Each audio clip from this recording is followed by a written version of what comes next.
오늘 하나님께서 우리에게 주시는 말씀은 누가복음 1장 39절에서 55절까지 말씀입니다. iOS 174면에 있습니다.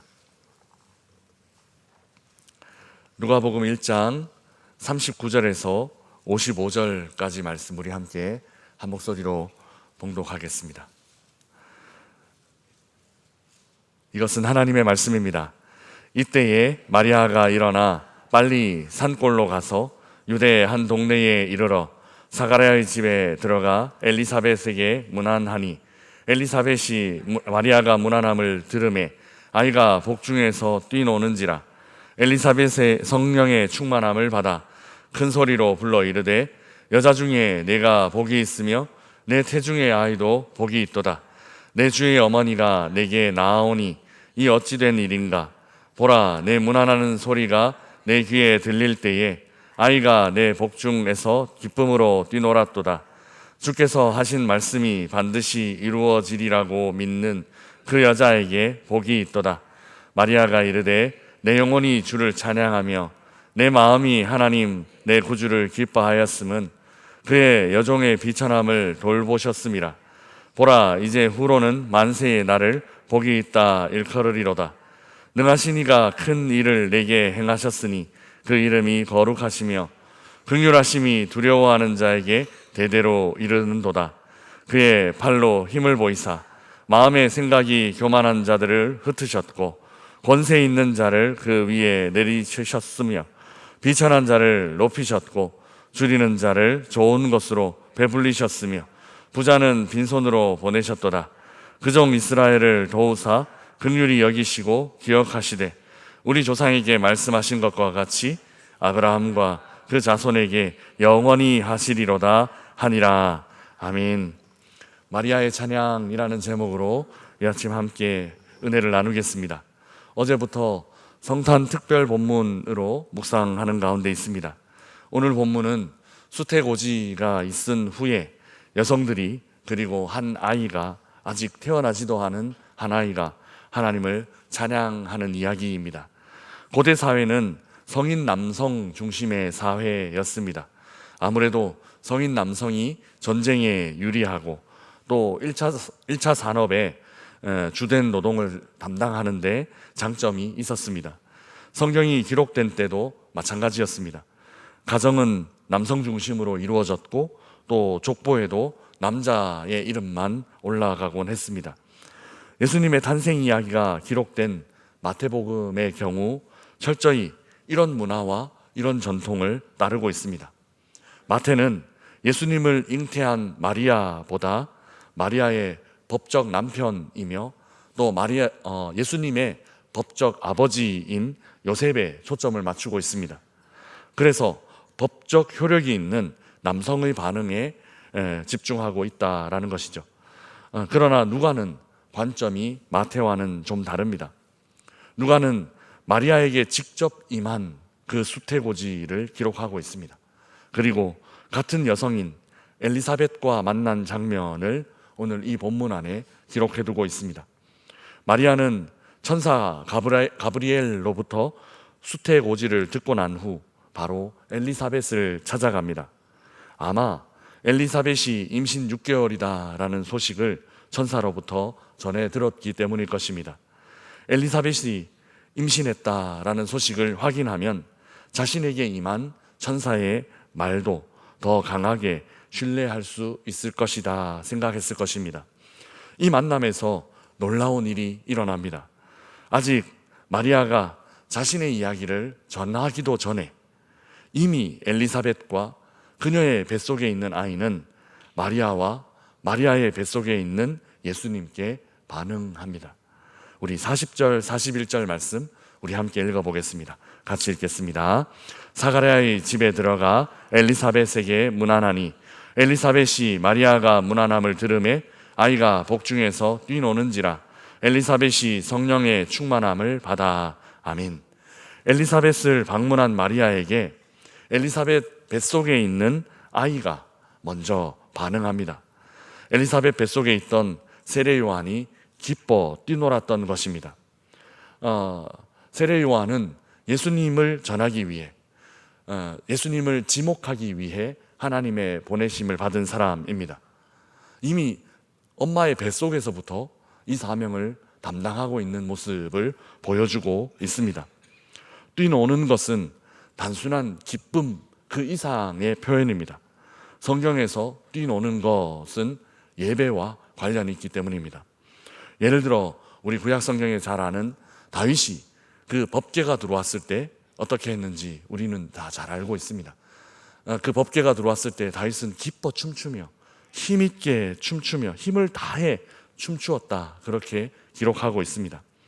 또 좋은 예는 아니지만 출애굽기 이후에 출애굽기에 이스라엘은 그 금송아지 우상을 만들어 놓고 그 앞에서 뛰놀고 있었습니다. 금송아지에게 예배하는 모습입니다.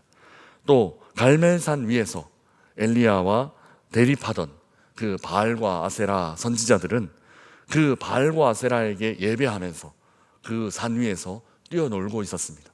뛰어놀았다라는 말은 예배의 행위입니다. 세례 요한이 뛰놀았다라는 것은 아기 예수님께 예배했다라는 것이죠. 성인 남성 중심 사회에서 이 아기가 예수님을 알아봤습니다. 그것도 아직 태어나기도 전에 엄마의 태중에서 예수님을 예배하고 있습니다. 이런 분위기가 오늘 본문 전체에 펼쳐진 분위기입니다. 이제 세례 요한의 어머니 엘리사벳의 차례입니다. 남성 중심의 사회에서 아기가 찬양했고 이제 그 찬양을 여성이 이어받고 있습니다.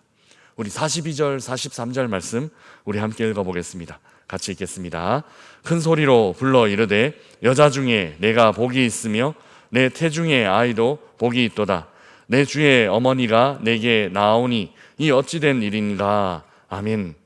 엘리사벳이 마리아와 문안 인사를 나눈 뒤에 성령 충만함을 받았습니다. 그리고 그 여인의 목소리로 놀라운 선포를 하고 있습니다. 첫 번째 선포의 내용은 마리아와 태중의 아이를 향한 것입니다. 마리아에게 여자 중에 네가 복이 있다라고 선포합니다. 마리아는 창조주이고 또 생명의 주인이신 그 하나님의 아들을 품은 역사상 유일한 여성이기 때문입니다. 보통 인간이 하나님 안에 있는데 하나님이 인간 안에 있게 된 유일한 모습이 바로 이런 모습, 이 마리아에게서 일어난 모습이라는 것이죠. 지음받은 이의 뱃속에서 지으신 이가 자라나고 있습니다. 처녀가 잉태한 일은 사람들 사이에는 아름답지 못한 일로 여겨지지만 여기 이 여인 마리아에게는 전혀 다른 관점이 적용되고 있습니다. 복이 있다라는 겁니다. 복이 있다. 하나님의 택하심과 하나님의 사용하심 안에 있다면 인간의 전통이나 인간의 생각이나 인간의 문화를 훌쩍 뛰어넘을 수 있습니다. 그리고 분명 이 일은 저주가 아니라 복이 되는 겁니다. 이어지는 엘리사벳의 고백은 더욱 놀랍습니다. 43절에서 엘리사벳은 마리아를 뭐라 부르는가 하면 내 주의 어머니라고 고백합니다. 아직 태어나지도 않은 아기를 주로 고백하고 있다라는 것이죠. 태어나지 않았으니 당연히 아직 눈에 보이지도 않았을 것입니다. 수태고지를 받은 직후여서 마리아의 몸에 눈에 띄는 임신과 관련된 어떤 변화가 일어나기도 전일 것입니다. 이때 이미 한 여인은 그 아기를 무엇이라 고백하는가 하면 주로 고백하고 있습니다. 내 주의 어머니. 아기의 어머니를 내 주의 어머니로 받아들이고 있다라는 것이죠. 이 여인에게 무슨 일이 일어난 것일까요? 예수님이 공생애를 시작하셨을 때에도 대부분의 사람들은 여전히 예수님을 믿지 않았습니다. 주로 고백하지 않았다는 것이죠. 수많은 기적과 표적을 보여주셨을 때에도 사람들은 예수를 주로 인정하지 않았습니다. 그런데 아무 일도 일어나지 않은 이때에 여전히 태어나지도 않은 아이를 향해 한 여인이 예수님을 주라고 귀리오스, 아도나이라고 고백하고 있습니다. 바른 믿음은 바로 이런 것입니다.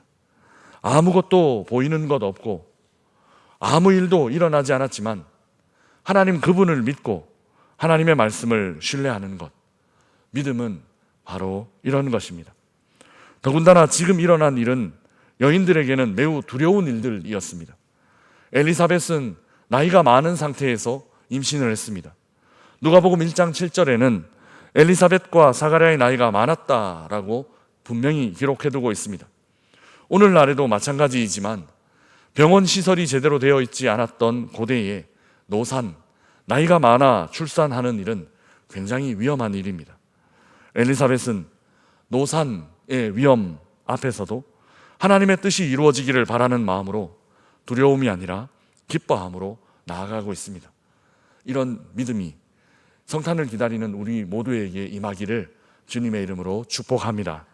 마리아의 경우는 더 심각합니다. 잘 아시는 것처럼 정혼한 남자가 있었지만 아직 처녀의 몸으로 아이를 잉태한 것이었습니다. 고대 사회에서 이는 매우 큰 문제가 될 수 있는 위험한 일이었습니다. 그럼에도 마리아는 이 일을 순종으로 받고 하나님을 기쁨으로 찬양하고 있습니다. 그 찬양의 내용이 46절부터 펼쳐지는데 이 찬양 안에서 마리아는 단순히 이 임신 소식이 자기만을 위한 일이 아니다라는 것을 분명히 고백하고 있습니다. 이스라엘 역사를 향해 그리고 온 인류의 역사를 향해 하나님의 펼치실 놀라운 일들이 지금 자기 자신 안에서 일어나고 있다라는 것을 믿음으로 고백하고 있는 것입니다. 특히 이 찬양의 내용은 하나님께서 교만한 자를 꺾으시며 비천한 자를 높이신다라는 내용입니다. 한 여인은 보이지도 않는 상황을 그저 믿음으로 고백하며 하나님을 찬양했습니다. 다른 여인은 자기 안에 일어난 일들을 통해 온 인류의 선하신 역사를 펼쳐가실 하나님의 뜻하심을 믿음으로 바라보며 하나님을 찬양했습니다.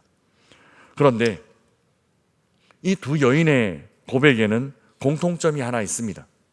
그것은 이 두 여인이 어떻게 이런 반응을 할 수 있었는가 하는 것인데요.